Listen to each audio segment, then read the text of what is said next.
So there is called love, and there's the border of the love is called discipline.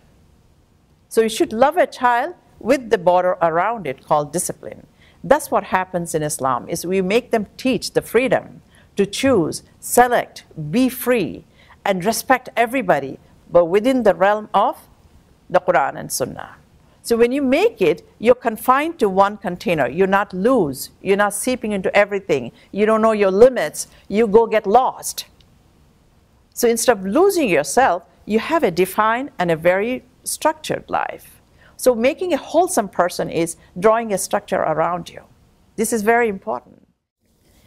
And it gives you a practical approach to applying the spiritual and psychological knowledge in parenting. Knowing your spirituality itself is not necessary. Everybody knows all the Rabbanas from the Quran, the 40 Rabbanas. We know the meaning of it. We know the grammar of it. But what it means to me, how is it applicable? Is it Qurratul Ain? Are my kids coolness of my eye? What do you mean? You're yelling at them, slapping them, and punishing them, time out. Well, that's fine. That's disciplining. So you have to understand, why am I doing this? Is I'm disciplining my child. Not because I hate my kid. You know, you have to understand that.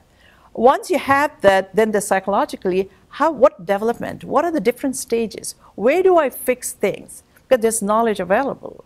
Like 0 to 2 is nursing, and nursing means not just breastfeeding, but it's change, burp, feed, change, burp, feed. This is what goes on from the 0 to 2, and potty training, and changing their clothes, and keeping their haircuts on, and it's a physical work, running around with the kids. And 2 to 4 again. 2 to 4 is when they're emotionally developing. If that period is not done right, when they are teenagers, they have anger issues. They have emotional issues. They get frustrated. This is when the terrible twos, which we call it, if you tell them, if the child is crying, hold his hand and say, why are you crying? Are you sad?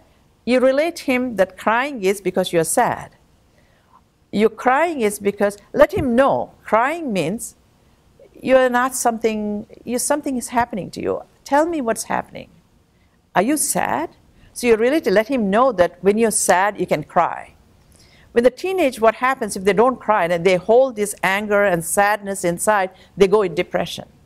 But if they know how to express at the age of 2 to 4, this is amazing, isn't it? So these little building blocks are coming up here. This is where I want you to understand the psychological development of a child is how to know the knowledge, developmental screening of the child. That's what I do in pediatric for years together with my closed eye, you know, eyes closed with that. So I'm trying to do is this will be in my next class, which I'm building. Today I'm defining the importance of parenting. Then I'll be giving you a chart of different age group and emotional, how to build up, what things come up. So by the end of this course, you will realize what are the different stages. And if you have missed the 2 to 4, somebody is having 8-year-old at home, but you missed the 4, you can always go back and heal it. I think the whole teaching stops at 13. Remember that. After 13, you're done. The kids experiment their life in their teenage. If you start your children right now, you have no teenage crisis coming up in your life. This is the prevention method. We always have these blocks of a lot of grants going on for the drugs and abuse and whatnot, criminal acts, juvenile children. This can be prevented by having parenting classes.